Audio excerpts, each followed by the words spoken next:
መንፈስ ቅዱስን ሓደ አምላኽ አሜን። ካብ እግዚአብሔር አቦናን ካብ ጎይታና ኢየሱስ ክርስቶስን ጸጋን ሰላምን ንኣኻትኩም ይኹን። ክቡራት ኣቦታት፣ ኣዴታት፣ ኣሕዋትን ኣሓትን ሎሞን ከምቲ ልሙድ መካነ ህይወት ቴሌቪዥን እዚ ስዕብ ትሕዝቶታት ሒዙልኩም ቀሪቡሎ ኣብ መደብ ህፃናት እምነት ህዝቢ ኣምላኽ ዝብል ቀዳማይ ክፋል ኣርእስቲ ተዳልዩሎ መዛሙር ክህልወና እዩ። ኣብቲ ንሎም ዝተዳለወ መደብ ቃል እግዚአብሔር ድማ ብሓውና ዲያቆን ዳዊት ቀላቲ መጻጉዕ ዝብል ኣርእስቲ ሒዙልና ተዳልዩሎ። ኣብቲ ንምስትንታን ዝጠቕመና መደብ እንጌራ ህይወት ድማ እግዚአብሔር ኣብቲ ዘይከኣል ዝመስል ኩነታት ተኣምራት ክገብረልካ እዩ ዝብል ትሕዝቶ ሒዝና ተዳሊና ኣለና። ነዚ መደብ ተኸታተልኩም ናይቲ መንፈሳዊ በረኸት ተኻፈልቲ ክትኮኑ ብክብሪ ንዕድም። ሰናይ ምክትታል። መካነ ህፃናት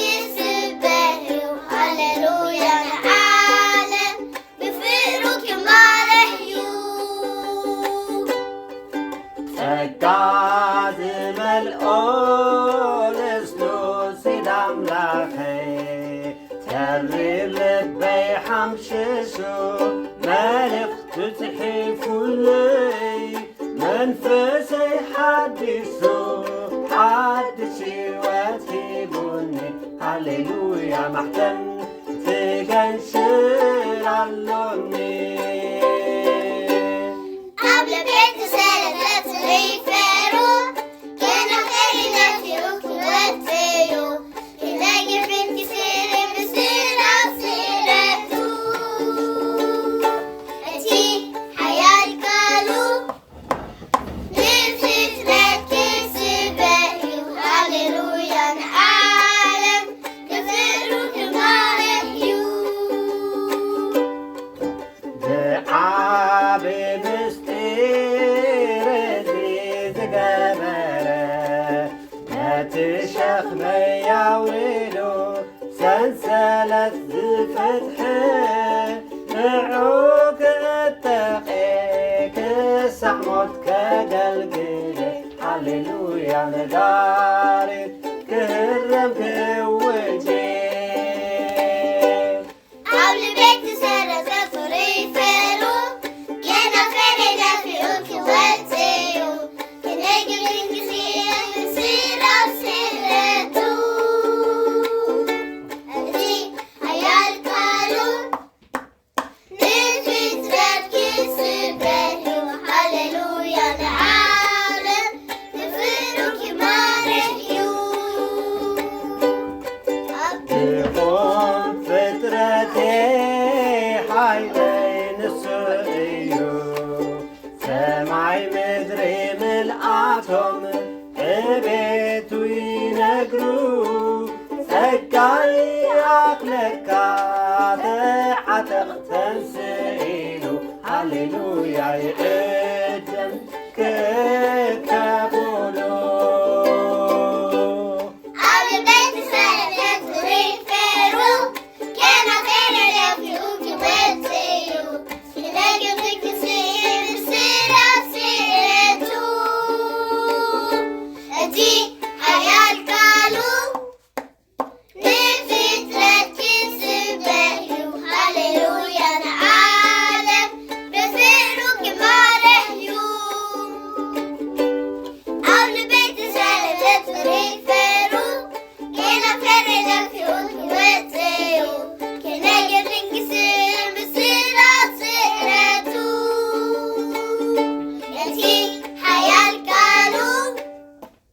نفسي تركز بهيو هللويا نعلم بفرو كماريو سلام نعخدكم يخون هزانات سلام أملاخ مس نفس وكفكم يخون أمنت حزب أملاخ وي اتعباي أمنت أبوتاتنا بزبل أرستي كنمهارينا موكسي زخوننا خفلي ኣብ መጽሓፍ ዕብራውያን ምዕራፍ 11 ካብ 1 ክሳብ 7 ዘሎ ክኸውን እዩ ሎሚ ንሪኦ እምነት ኣብ ፍጥረት ኣብ ግዜ ፍጥረት ዝነበረ ናይ ኣቦታትና እምነት እንታይ ከም ዝመስል ክንርኢ ኢና ቅድሚኡ ግን ብዛዕባ እምነት እንታይነት ክንዛረብ ኢና እምነት ነቲ ብተስፋ እንጽበዮ ዘረጋግጽ ነቲ ዘይረኣናዮ ድማ ከም ዘሎ ዘረድእ እዩ ክደግሞ እምነት ነቲ ብተስፋ እንጽበዮ ዘረጋግጽ ነቲ ዘይረኣናዮ ድማ ከም ዘሎ ዘረድእ እዩ እቶም ናይ ቀደም ኣቦታትና ነቢያት ሃዋርያት ጻድቃን ከምቲ እግዚኣብሔር ዝደልዮ ናብራ እናገበሩን ንቃሉ እናተዓዘዙን ንእግዚኣብሔር ኣኽቢሮሞ ብኽብሪ ሓሊፎም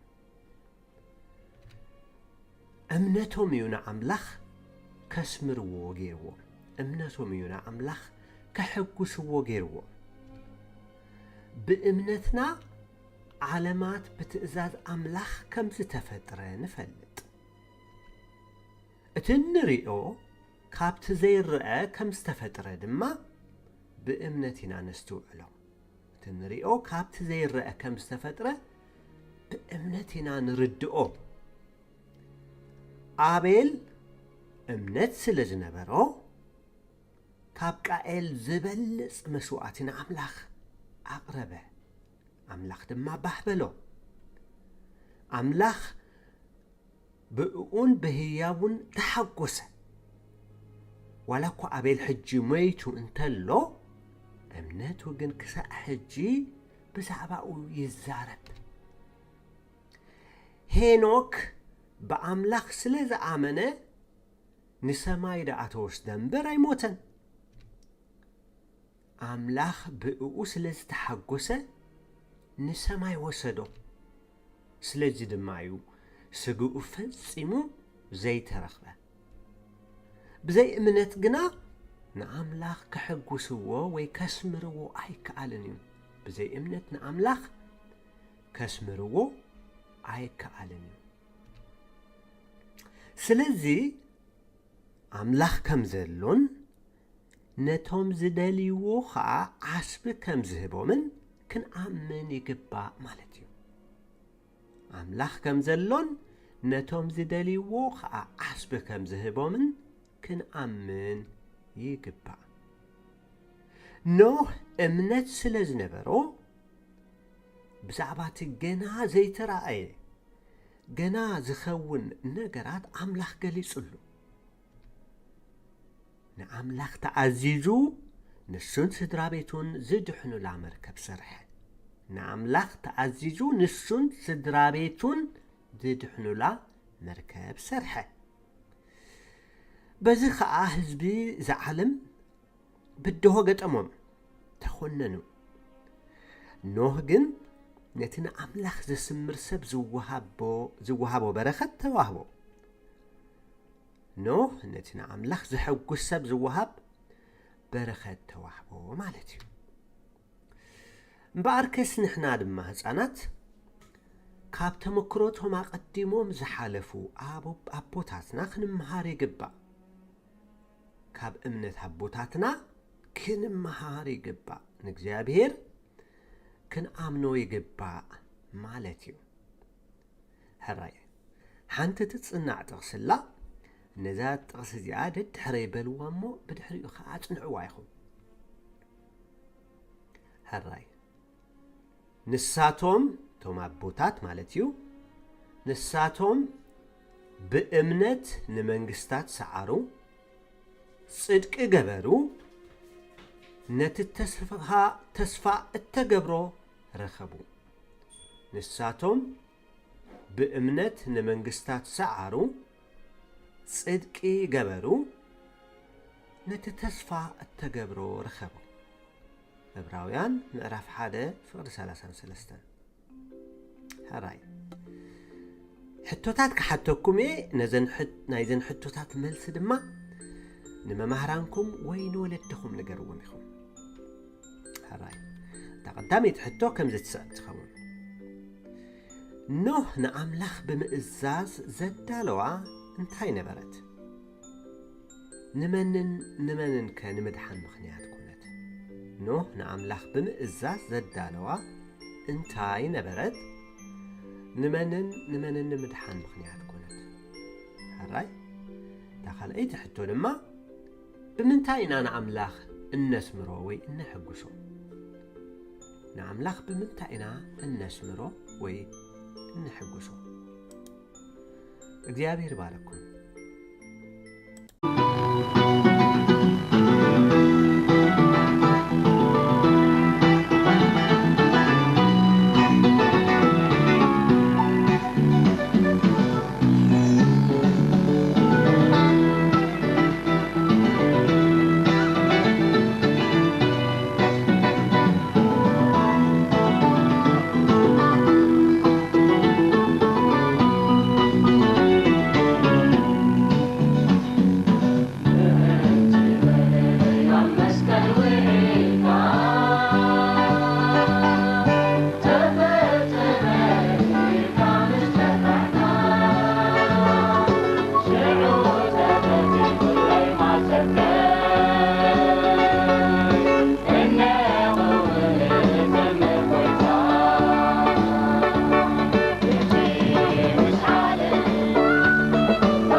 በስመ አብ ወወልድ ወመንፈስ ቅዱስ አሐዱ አምላክ አሜን። ሰላም እግዚአብሔር ምስ ኩልኻትኩም ይኹን። ዝኸበርኩም ህዝበ ክርስቲያን ሎም ድማ ከም ፈቃድ እግዚአብሔር ነዚ ራብዓይ ሰሙን ናይ ጾምና ግዜ ቤተ ክርስቲያንና መጻጉዕ ብምባል ሰይማቶላ። እዚ አውራ መበገሲ ሓሳብና ናይ ዝሎሚ አዳልዮ መጽእ ዘለኹ ሓሳብ እምበኣር ኣብ ወንጌል ዮሐንስ ምዕራፍ 5 ዘሎ ካብ ፍቕዲ 1 ክሳብ ፍቕዲ 8 ዘሎ ሓሳብ ከንብቦ እየ። ከምዚ ድማ ዝብል ቃል ተጻሒፉ ንረክብ። ድሕሪ እዚ ድማ በዓል ኣይሁድ ኮነ። ኢየሱስ እውን ኣብ ኢየሩሳሌም ደየበ። ኣብ ኢየሩሳሌም ኣብ ጥቓ ደገ ኣባጊዕ ከዓ ብዕብራይስጥ ቤት ቴስታ ዝበሃል 5 ገበላት ተገብሮ ቐላይ ነበረ። ኣብኡ ምንቅስቓስ እቲ ማይ ዝጽበዩ ብዙሓት ሕሙማትን ዕውራትን ሓንካሳትን ድኑሳትን ይድቅሱ ነበሩ። እናሓንሳዕ ሓደ መልአኽ ናብቲ ቐላይ ወሪዱ ነቲ ማይ እንቀሳቕሶ ነበረ እሞ እቲ ቅድም ወሪዱ ኣብቲ ተንቀሳቐሰ ማይ ዝኣተወ ካብ ዘለዎ ሕማም ዘበለ ይሓዊ ነበረ። 38 ዓመት ዝሓመመ ሰብኣይ ከዓ ኣብኣ ነበረ። ኢየሱስ ድማ ነዚ ደቂሱ ምስ ረኣዮ ነዊሕ ዘመን ምሕማሙ ፈሊጡ ክትሓውዶ ትደሊ ኢኻ በሎ። እቲ ሕሙም ከዓ ጎይታይ እቲ ማይ ምስ ተንቀሳቐሰ ናብቲ ቐላይ ዘውርደኒ ሰብ የብለይን፣ ኣነ ክሳዕ ዝመጽእ ድማ ካልእ ቀዲሙኒ ይወርድ ኢሉ መለሰሉ። ኢየሱስ ከዓ ተንስእ ዓራትካ ኣልዕል እሞ ኪድ በሎ። እቲ ሰብኣይ እውን ብብኡ ሓወየ ዓራቱ ኣልዕሉ እውን ከደ ይብለና። እግዚአብሔር ይመስገን። እዚ ኣብዚ ተጠቂሱ ንረኽቦ ሓዊ እንተደኣ ርኢና ድናሴ ከም ዝነበሮ እዩ ዝነግረና። ብኣውርኡ መጻጉዕ ዝብል ቃል ብቋንቋ ግእዝ ኮይኑ መልመስቲ ማለት እዩ፣ ወይ ፍርቂ ኣካላት ክሰርሕ ዘይምኽኣል ማለት እዩ። ስለዚ ቤተ ክርስቲያን ነዚ ሰሙን እዚ መጻጉዕ ኢላ ሰይማቶላ። መጻጉዕ ማለት ድማ ናይ ፈውሲ ኣገልግሎት እዩ። ኣብ ቅድሚ እግዚኣብሔር በዚ ነገር እዚ ንቐርበሉ ንጽልየሉ ዝተሰርዐ ግዜ እምበኣር ናብዚ ቃል ክምለስ ነዚ ኣብዚ ተጻሒፉ ንረኽቦ ዘለና ሓዊ ን38 ዓመት ዝኣክል ድናሴ ዝነበሮ ምንም ክንቀሳቐስ ዘይክእል ኣብ ዓራት ዝደቀሰ እዩ ዝነበረ። ከምዚ ኣብዚ ንሱ እውን ገሊፅዎ ዘሎ ድማ ሓንሳእ እቲ መልኣኽ እግዚኣብሔር መጺኡ ነቲ ባሕሪ ምስ ተንከፎ ናብኡ ከብጽሖ ዝኽእል ዝኾነ ይኹን ሰብ ከም ዘይብሉ ድማ ክነግር ንርኢ። ካልኦት ብዙሓት ድማ ኣብ ዙርኡ ቀዲሙ ዝወረደ እቲ ዝተንከየ ቀዲሙ ይፍወስ ከም ዘሎ ወይ ድማ ከም ዝፍወስ ከዓ ይነግር ኣሎ። ክብሪ ንእግዚአብሔር ይኹን። ጎይታ ግና ቅርብ ኢሉ ጎይታ ክትሓውዶ ትደሊ ኢኻ እዩ ኢሉ። ክብሪ ንእግዚአብሔር ይኹን። እዚ ቃል እዚ ሎሚ ነፍሲ ወከፍና ጎይታ ክትሓዊዶ ትደሊ ኢኹም ኢሉ ይሓተና ከም ዘሎ እንዳሓሰብና ስለ ገዛ ርእስና ስለ ምጥዓይ ስጋና ይኹን ምትንሳእ መንፈስና ቅድሚ እግዚኣብሔር ክንቀርብ ሓደራ ይብለኩም ምክንያቱ ዘሎ ናይ ጾም ግዜና ካብ እግዚኣብሔር ንረኽቦ ዝበለፀ መንፈሳዊ በረኸት እንጥቀመሉ ዓብይ ጥበብ እዩ ኣብ ሰሙን እዚ በዚ ሓሳብ እዚ ክንቀደ ድማ ቤተ ክርስቲያን ሰሙን እዚ መጻጉዕ ኢላ ሰይማቶላ ብኣውርኡ እዚ መጻጉዕ ዝብል ቃል ኣብ ወንጌል ማቴዎስ ምዕራፍ 9 እውን ተጻሒፉ ንረኽቦ ሓሳብ እዩ ኣብዚ ነዚ ዘሎ ተጠቂሱ ንሪኦ ብተመሳሳሊ እንተርእናዮ እግዚኣብሔር ንክልቲኦም ዓራቶም ኣልዒሎም ክኸዱ ከም ዝነገሮም እዩ ዝነግረና እምበኣር ናብቲ ዋና ሓሳብና እንተ ደኣ ተመሊስና ነዚ ናይ ሎሚ ትምህርቲ ርኢናዮ ሓደ ክልተ ዓበይቲ ነገራት ከነስተውዕል ንኽእል ኢና እቲ ቀዳማይ ምሕረት እግዚኣብሔር ፈውሲ ናይ እግዚኣብሔር ሓለፈ ኩሉ ብሉፅ ምዃኑ እግዚኣብሔር ኪኖ ካልእ ኩሉ ተረዲኡ መፂፍ ዘለኻዮ ስፍራ ከም ዝምሕር እቲ ካልኣይ ድማ ካብቲ ካብ እግዚኣብሔር ዝተቐበልካዮ ዘበለ ዓብዪ ምሕረት ንስሙ ሞሳ ምሃብ ንኽብሪ እግዚኣብሔር በቲ ዝኾነልካ ንኣምላኽ ክብሪ ምሃብ ከዓ በቲ ሓደ ወገን ስለዚ እምበኣር እዚ ሓዊ እዚ ከምቲ ዝረኣናዮ ሕትኡ ፈውሲ እኳ እንተነበረ ግና ኸናብኡ ከብፅሖ ዝኽእል ከምዘየለ ክእመን ርኢናዮ ኢና ጎይታ ግን መፂኡ ክምሕሮ እንከሎ ከልዕሎ እንከሎ ነቲ ዝተገብረሉ ነገር ንእግዚኣብሔር ከመስግኖ ኣይንርአን ኢና እንታይ ደኣ ዓራቱ ኣልዒሉ ክኸይድ ኢና ንርኢ ስለዚ እቲ ፈውሱ እቲ ምጥዓዩ ሙሉእ ብምሉእ ተረዲእዎ ነይሩ እዩ ኢልካ ምዝራብ እውን ዝኽእል ኣይኮነን ምክንያቱ እንተወሓደ እኳ ነቲ ን38 ዓመት ዝሓለፎ ምሕላፍ ክሓስብ ይኽእል ነይሩ ነቲ ክንድኡ ዝኣክል ዝሓለፈ ጸሊም ዘመን ክርስዖ ግዜ ኣይወሰደሉን ምንም ክገብር ኣይንሪኦን ኢና እታ ዓራቱ ኣልዒሉ ክኸይድ ጥራይ ኢና ኣብዛ ቃል እግዚኣብሔር ተጻሒፋ ዘላ ንረኽባ እምበኣር ካሊእ ትረፍ እዚ ሓውዚ ብዙሕ ምሕረት ተገይሩሉ ንእግዚኣብሔር ነቲ ዝተገብረሉ ምሕረት ከመስግኖ ኣይረኣና እዚ ተመሊስና ፀኒሕና ክንሪኦ ኢና ኣብ ህይወትና ከምዚ ዓይነት ኩነት ብዙሕ እዋን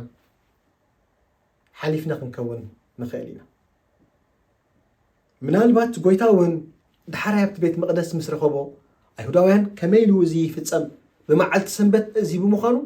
ዘሐጉሶም ኣይነበረን ምክንያቱ ብዓይኒ ኣይሁዳውያን ሰንበት ማለት ምንም ነገር ዘይትንከፋ መዓልቲ እያ ምንም ነገር በፃብዕትኻ ዘይት ትገብረላ መዓልቲ እያ ይትረፍ ዓራት ዝኣክል ኣልዒልካ ክትከይድ ምኻ እዚ ኣዝዩ ኣቐጢዕዎም ከም ዝነደሩ ድማ ይነግረና እዚ ገበረ መን ክሳዕ ምባል ድማ በፂሖም ምናልባት ንፈውሱ ንምጥዓይ ስግኡ ክሕግሶም ይኽእል ይግባእ ነይሩ ግና ካብ ኩሉ እቲ ስርዓቶም ስለ ዝዓቢ ንቐንዛ ናይቲ ዝሓለፈ 38 ዓመት ክርእይዎ ኣይካሉ ነቲ ኣብ መንጎ 38 ዓመት ዝተሰግራ ቀዳምን ሰንበት ካሕስበዋ ኣይደለዩን ናይታ ሸዓ ምሕረት ተቐቢልላ ዘሎ ሰንበት ግን ብዙሕ ሓዛሪባቱ ክሳዕ ንየሱስ ክርስቶስ ክሕዝዎ ምኽንያት ኮይናቶ በዚ ድማ እዚ ሓዊ እዚ ተመሊሱ ንእግዚኣብሔር ንየሱስ ክርስቶስ ፅቡቕ ክፈድዮ ስለ ዘይረኣናየ እንተወሓደስ ናይቲ ዝሓለፈ 38 ዓመታት እኳ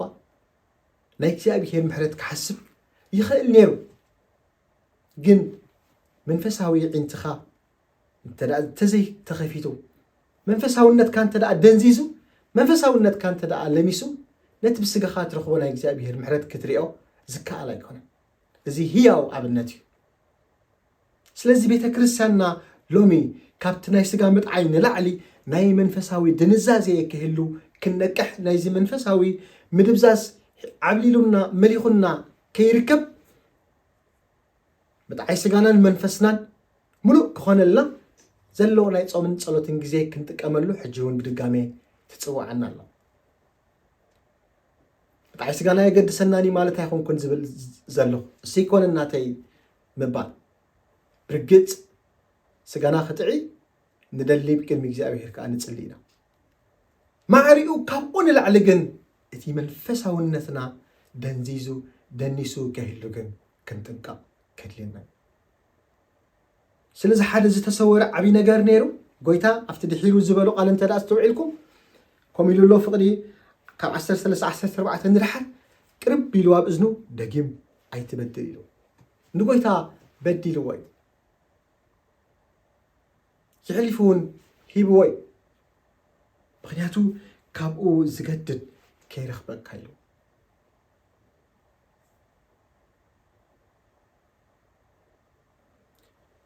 እግዚአብሔር ካብዚ ነገር እዚ ይሰውረና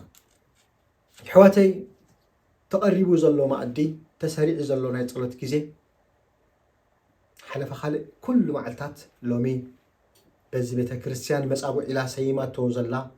ተዋሂቡ ዘሎ ናይ ፈውሲ ኣገልግሎት እግዚአብሔር ከጥዕና ድንዛዜና ክሰብሮ የዕንትና ክኸፍቶ ቅድሚ እግዚአብሔር ክንጽልግን ሓደራ ይብለኩም ጥራሕ ዓራቱ ኣልዒሉ ክኸይድ እዩ ዝሓስብ እምበር ብዛዕባ እቲ ኣብ ውሽጡ ዝኾነ ናይ እግዚአብሔር ምሕረት ክሓስብ ግዜ ይብሉ ኩሉ ኮይኑሉ 38 ዓመት ነቲ ዝሓለፎ ጸሊም ዘመን ከስግሮ ክኢሉ እግዚአብሔር ግና የዕንቱ ስለ ዘይተኸፍታ ኣካላቱ ጥራይ ተሲኡ ክኸይድ ኢና ንርኢ መንፈሱ ካብቲ ዝነበሮ ድናሴ ክትስእ ኣይከኣለን ስለዚ ብርግጽ መጥዓይ ስጋናን መንፈሳዊ ድንዛዜናን ክልቲኡ ብማዕረ ክሳነ ክኽእል ይግባእ ምናልባት ኣይሁድ ነዚ ነገር እዚ ብምዃኑ ብዙሓን ጸርፂሮም እዮም ብመዓልቲ ሰንበት ከዓ ብምፍጻሙ ሕጎም ስለ ዝተጣሕሰ ንእግዚአብሔር ክሳዕ ክሕዝዎ ዝደልዩ ኮይኖም እዮም መን እዩ እዚ ዝገበረ ምክንያቱ እታ መዓልቲ ሰንበት ስለ ዝነበረት ይብል ቃል እግዚአብሔር ኣይሁድ ነቲ ዝሓወየ ሰብኣይ ሎሚ ሰንበት እያ እሞ ዓራትካ ክትፀውር ኣይተፈቕደልካን በልዎ እዩ ኣብ ድናሲኡ ክነብር ን38 ዓመት ግና ዝበልዎ ነገር ኣይነበረን ኢየሱስ ግና መፂኡ ክብሪ ንእግዚአብሔር ይኹን ዓራትካ ኣልዒልካ ተንስእ ክብሎ ኢና ንርኢ ዝኸበርኩም ኣሕዋት ሎሚ ኣብ ዙርያና ብዙሓት እዚ ብሂል እዚ ዝብሉ ክህልውና ይኽእሉ እዮም ኣብቲ ናይ ቃንዛና ግዜ ኣብቲ ናይ ሕማምና ኣብቲ ናይ ድናሴና ግዜ ሓንቲ መዓልቲ ናፍቲ ቐላይ ኣብፂሖም ክንሕፀብ ዝሕግዙና ኣይኮኑን ኣብቲ ፈውስና ኣብቲ ካብ እግዚአብሔር ንረኽቦ ዓብይ በረኸት ግን ኩሉ ግዜ መቐናቕንትና ታሪክ እዚ ኣብ መጽሓፍ ቅዱስ ንረኽቦ ኣብ ህይወትና ብብዙሕ መንገዲ ይፍጸም እግዚአብሔር እውን ሎሚ እውን እንተኾነ ህያው ምሕረት ይገብረልና ካብ ድናሴና ከዓ የልዕለና ብተመሳሳሊ ግን ሙሳ ብዘይ መሃብነት ካብ እግዚአብሔር ዝረኸብናዮ ነገር ብሸለል እናሓልፎ ኢና እግዚአብሔር ግን ሎሚ ይምዕደና ኣሎ ሎሚ እግዚአብሔር ግን ሎሚ ቃሉ ሊኢኹም ይምዕደና ኣሎ በቲ ካብ እግዚአብሔር ዝኾነልና ኩሉ ንእግዚአብሔር ሙሳ ክንቦ ንእግዚአብሔር በቲ ዝገበረልና ዘበለ ደው ኢልና ንስሙ ክብሪ ክንህብ በዚ ስም እዚ ድማ ክንምስክር እቲ ዝኾነ ኩሉ ናይ እግዚአብሔር ምሕረት ከነውሪ እግዚአብሔር እዚ ይደሊ ካባና ብተመሳሳሊ ነቲ ኣብ ወንጌል ማቴዎስ ምዕራፍ 9 ዘሎ ቃል እንተ ደኣ ተመሊስኩም ኢኹሞ ካብ ፍቕዲ ሓደ ተጻሒፉ ዘሎ ቃል እንታይ ዝብል ቃል እዩ ዘሎ ጎይታ ናብ ጃልባ ኣትዩ ተሳገረ ይብለና ናብ ዓዲ እውን መፀ እንሆ ከዓ መጻጉዕ ሰብኣይ ብዓራት ፂሮ ናብኡ ኣምፅዎ እዩ ዝብል ናብኡ ኣምፅዎ ኢየሱስ ከዓ እምነቶም ርእዩ ነቲ መጻጉዕ ወደ ኣጆኻ ሓጢኣትካ ተሓዲጉልካ በሎ እንሆ ከዓ ሓያሎ ካብቶም ጸሓፍቲ ብልቦም ይጻረፍ ኣሎ በሎ ኢየሱስ ድማ ሓሳባቶም ፈሊጡ በለ ንምንታይ ብልብኹም ክፉእ ተሓስቡ ኣለኹም ኣይናይ ይቐልል ኢሎም ሓጢኣትካ ተሓዲግልካ ምባል ዶ ወይስ ተንስእ ኪድ ምባል ንወዲ ሰብ ግና ሓጢኣትካ ሓድጋ ምድሪ ስልጣን ከም ዘለዎ ምእንቲ ክትፈልጡ ሽዑ ነቲ መጻጉዕ ተንስእ እሞ ዓረትካ ኣልዒልካ ናብ ቤትካ ኪድ በሎ ተንሲኡ ናብ ቤቱ ኸደ እቶም ህዝቢ ረኣዩ ፈሪሁ ንኣምላኽ ድማ ከም ዝበለ ስልጣን ንሰብ ብምሃቡ ኣመስገንዎ ይብል ዓይናዩ ዝቐለለ ዓረትካ ኣልዒልካ ምኻድ ይከኣል ሓጢኣትካ ክሕደግ ግን ዝበለፀ ነገር ስለዚ ድንስ ኮይንካ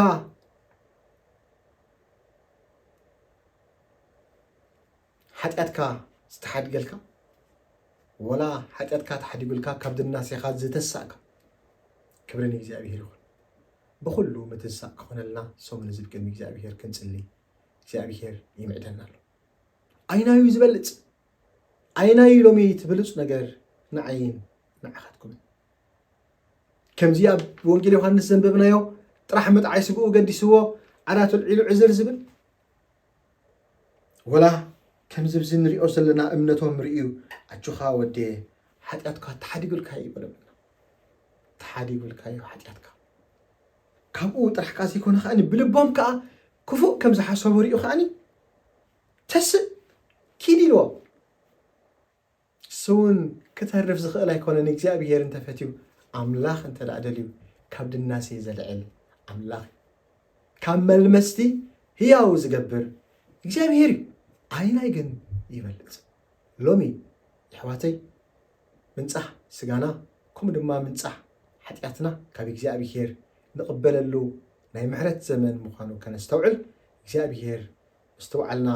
ይብዛሕ እዩ ኪኖ ስጋውነትና መንፈሳውነትና ክጥዒ መንፈሳዊ ህይወትና ብሉፅ ክኸውን ንእግዚኣብሔር ከምቲ ኣብ ቃሉ ንስጋኹም ህያውን ቅዱስን ንኣምላኽ ከዓ ባህ ዘብልን መስዋዕቱ ጌርኩም ከተቕርብዎ ብምሕረት ኣምላኽ ይምዕደኩም ከም ዝበለ ቅዱስ ሐዋርያ ጳውሎስ ንሰብሮሜ ኣብ ምዕራፍ 12 ዝመዓዶ ምዕዶ ከምኡ ሎሚ ብስጋና ንእግዚኣብሔር ክነኽብሮ በቲ ዝኸውን ዘበለ ኩሉ ብፅድቂ መሊእና ክንመላለስ እግዚኣብሔር ንኩልንተናና ንስጋና ይኹን ንመንፈስና ከንፅሖ ካብ ድንዛዜ ከንፅሐና ካብ ድንዛዜ ከተስኣና ኣብ ቅድሚ እግዚኣብሔር ክንፅሊ ሓደራ ይብለኩም ክብርን እግዚኣብሔር ይኹን ኣብ ዘመን እዚ ብዙሕ ነውፂ ንሪኤሉ ዘመን ሰብ ፈውሲ ደልዩ ኣብ ብዙሕ ዝኣትወሉ ዘመን እዩ እግዚኣብሔር ግን ሎሚ ዕድል ሂቡና ኣሎ ብፍላይ ኣብዚ ዕለት እዚ ከይጠቐስክዎ ክሓልፍ ዘይደሊ ኣብ ቤት እግዚኣብሔር ብዝተፈላለየ ኣገልግሎት እነገልግል ባሮት ከምኡ ድማ ቤት እግዚኣብሔር ኣብ ከም ዝኣመሰለ ድንዛዜ ኣብ ከም ዝኣመሰለ ድናሴ ወዲቕና ከይንህሉ ገዛእ ርእስና ክንርኢ ከድልየና እዩ ምክንያቱ ቃል እግዚኣብሔር ከምቲ ያዕቆብ ዝበሎም ኣብ ምዕራፍ 5 እንተደኣ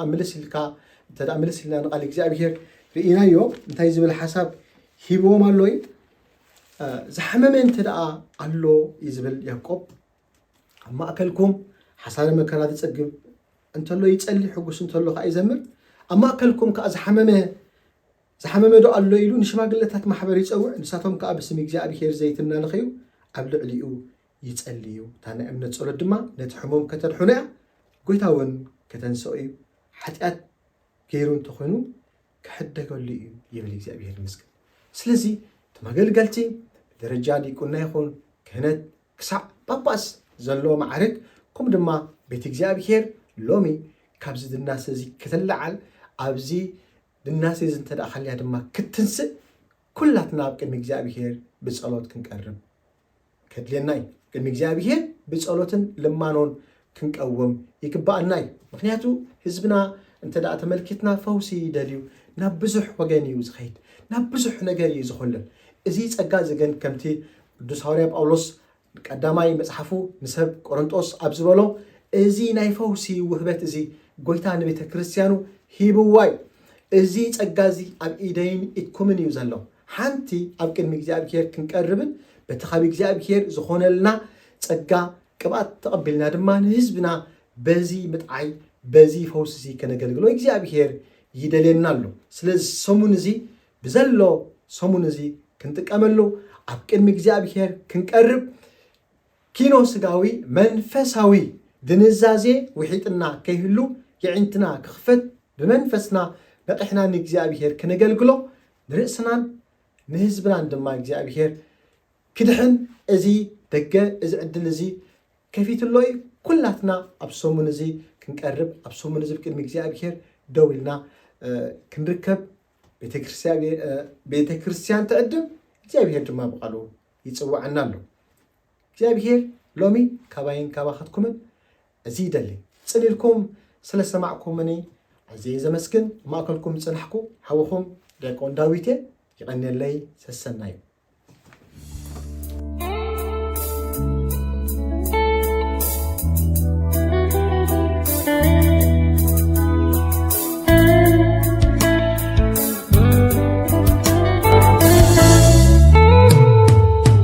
حوي بساري هنا تيجن بندي أي أتو يأتو عزاوي مكتي رجع فوسيني أنبزعك بدوني يسوس ودي داويت بجاحي تحلفني أي حوي بساري ونعتقن بندي أي أتو يأتو عزاوي مكتي ريقا فوسيني أنبزعك بدوني يسوس بعل نازريت محرتك حابني عنا قفني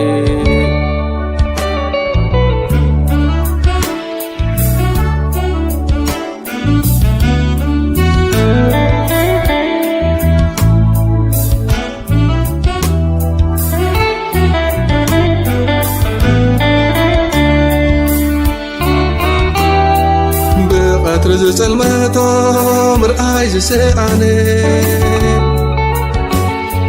حسابو كفو وشتعبو يزخوني جرح مرح زسمع محلفك بغنمي مرتالي موساني محرن بويتاي حوي بساري هنا تيجن بندي أي أتو يأتو عزاوي مكتي رجع فوسيني أنبزعك بدوني يسوس ودي داويت بجاحي تحلفني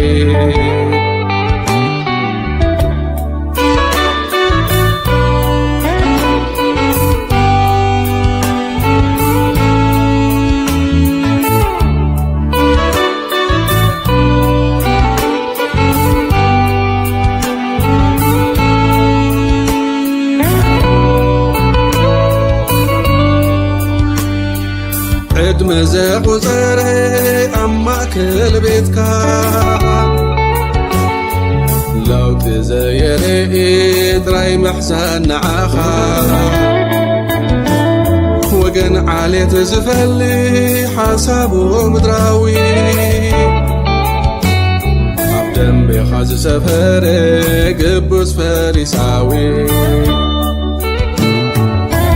حوي بساري ونعتقن بندي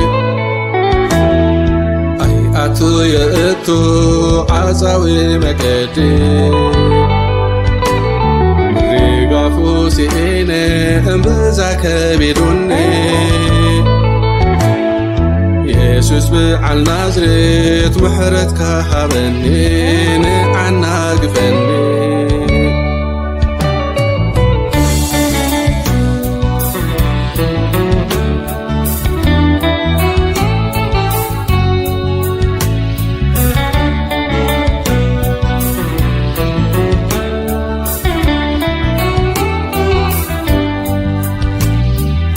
حوي منفس قدوس البلب يكزرو امني لبي اوتيكاس محضركا قبرو ناي قبسي نورا ينكرارو بخلو تقلا قل هواتي كاب زيت خبلو حوي بسريونا تيجن قندي أي أتو يأتو عزاوي مكتي ريغا فوسيني أنبزاك بيدوني يسوس ودي داويت بجاحي تحلفني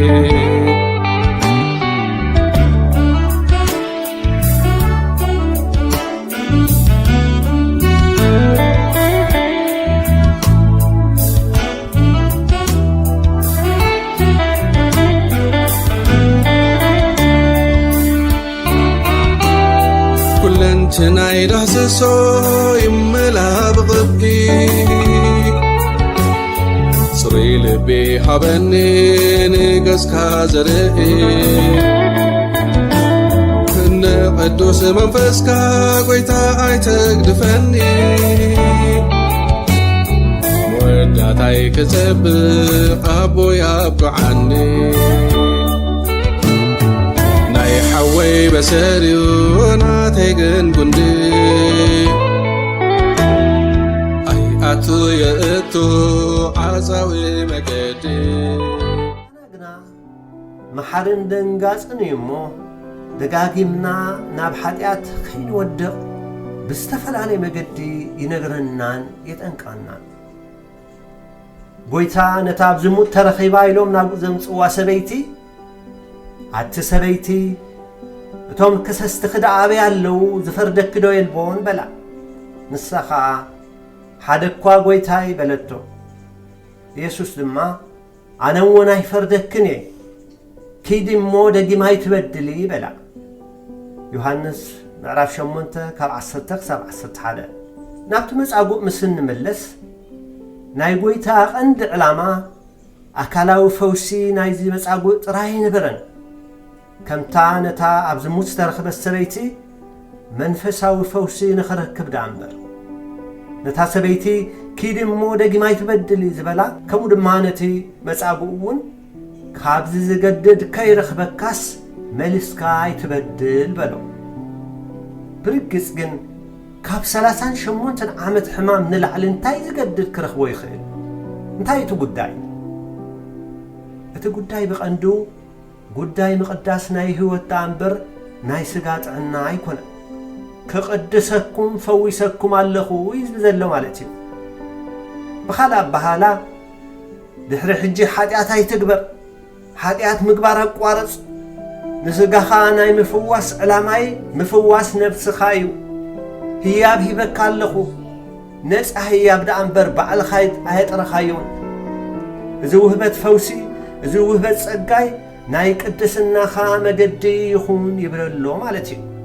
زقرم وهبت زقرم سقا هو ندحريت تمليسو نزه يابزين تالا قصة وين تعنو كم طاوت انت ملخة نحاتيات كم نابراو غيرو انت حاقفة كم زتقف يتنقعو تزقدد خير خبكا زبالو تناي مودعتا فردك خون كم زخل زماتا ايكونن مخنياتو كابتي سبعي زتصاورو 38 عمت زخفة كال بحرياوي نجر سلازي يلا كمون أبتخفل تحتيلو أفقد 28 عم مقابر زلو خلاتهم دمس السمع لا ساعات كتمتسيا سناي زقبره نابتنساي هيوت اكوي زقبرو خا نابتنساي فرد خوص يممو بزيت الدنقو يبل بعد بخلا الزراربا كمزي بلو خمزلو ينا نردا كفو مقباركا من تختب قارص نابتنساي هيوت دعنبر نابتنساي فرد من تخيت تنس قدوس من تختكون فويسكاي كمهابي هيوت ناب نفسي عملكتك اللخو حدا مقدت راي كون زفوس كاباي نابنا حاتيات هيوت عيتم ملس يبلو اللو مالتين نتهم بمنفساو عرات اللاميسوم زمنهم ملو عن منفساو دناسة زنبرو صحافتن فريساويانن اتسعبوم هزبن كابتن السو بملعات زفتصمو نساتهم قن استعصروا له حق يفتحي مسيو سلازي دما كونيلو بسنبت نزي فوسي مقبارو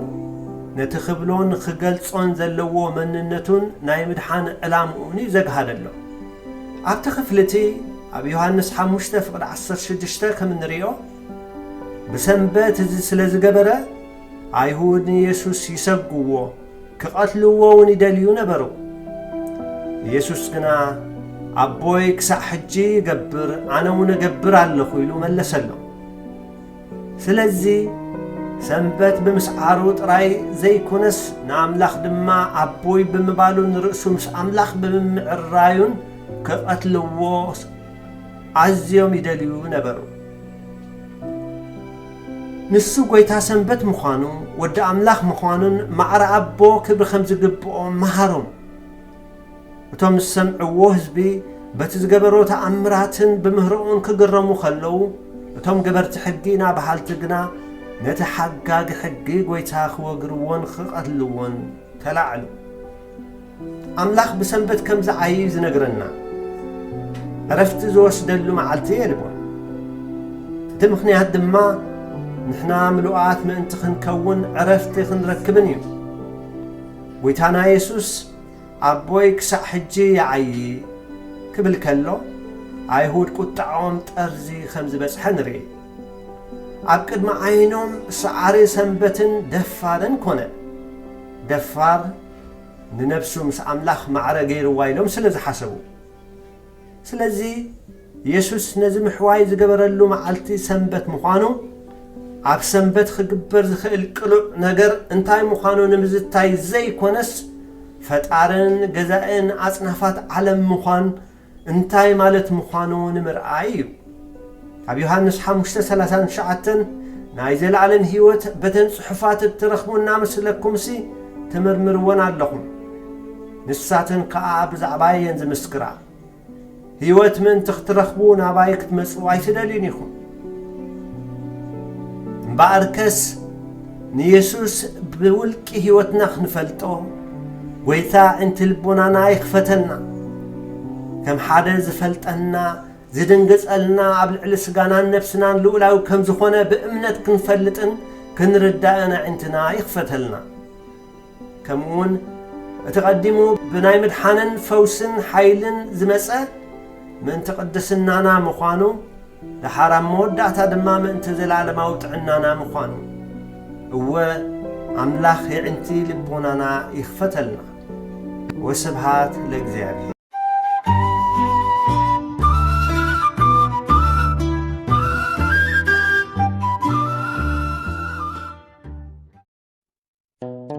እግዚአብሔር ኣብዘይ ከኣል ዝመስል ኩነታት ተኣምራት ክገብረልካ ይኽእል እዩ ብዙሕ ግዜ እግዚአብሔር ኩሉ ይኽእል እዩ ነዚ ጉዳይና እውን በቀሊሉ ከም ዘይነበረ ክገብሮ ናብ ዝበለጸ ክቕይሮ ይኽእል እዩ ኢልና በኣፍና ብዙሕ ኢና ንዛረብ ከምኡ ነቲ ንጉስ እስራኤል ኣብ ኢዱ ዝጉዝጎዞ ዝነበረ ሓለቓ እንሆ እግዚአብሔር ኣብ ሰማይ መሳኹቲ እንተዝገብርሲ እዚ ነገር እዚ ይኸውን ዶ ንዝበሎ ሓሳብ ኣልዒልና እውን ብዙሕ ግዜ ንመያየጥን ንመዓዓድን ንኸውን ኣብ ካልኣይ ነገስት ምዕራፍ 7:2 እንተኾነ ንሕና ብልብና ክንደይ ሳዒና እዚ ጉዳይና ሞይቱ እዩ ጽባሕ ከኣ ዝገደደ ክኸውን እዩ ኢልና ብዛዕባ ጽባሕ ይኹን ብዛዕባ መጻኢና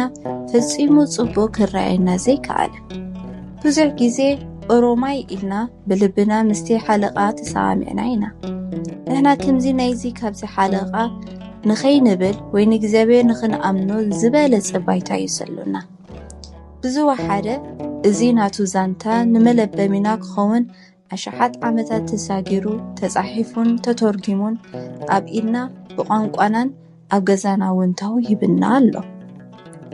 ነዚ ኣንቢብናዮን ኣሚንናዮን ነቲ ናቱ ጌጋ ንኸይንደግሞ ብዙሕ ዕድል ኣሎና ንሱ ግን ከም ሓለቓ ወታደራት በቲ ሞይኡ ኩነታት ክግምግሞ ከሎ በቲ ኣዝዩ ሓያልን ብዙሕ ሰራዊት ሶርያ ንነዊሕ ግዜ ተኸቢቡ በቲ ኣብኡ ዝነበረ ኩሉ ዝብላዕ ተወዲኡ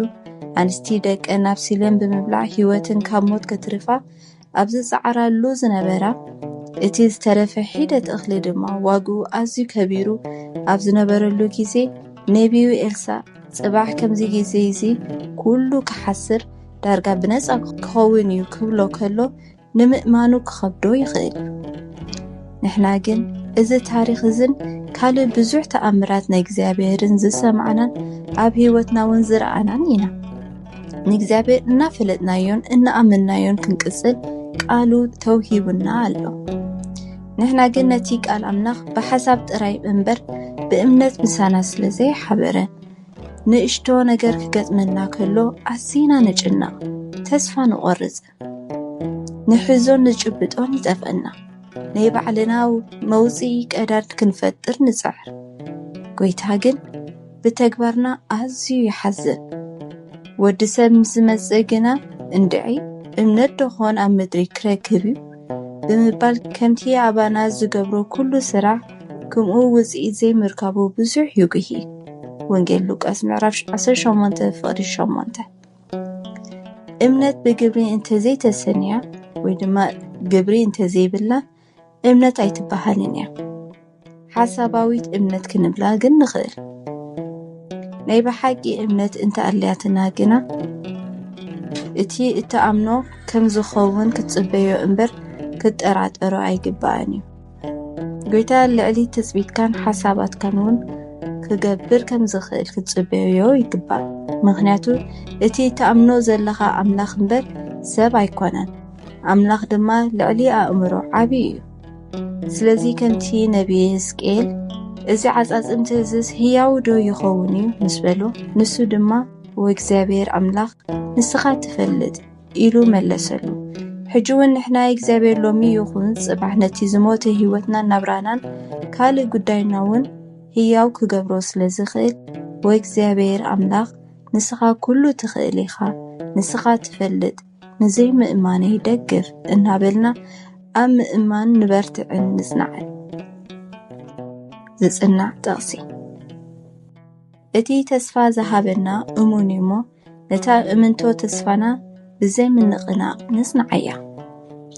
ዕብራውያን ምዕራፍ 10:27 ንጸሊ። ወእግዚኣብሔር ኣምላኸይ ዝኾነ ዓይነት ተኣምራት ንምግባር ግዜ ይኹን ክእለት ፈጺሙ ከም ዘይሓጽረካ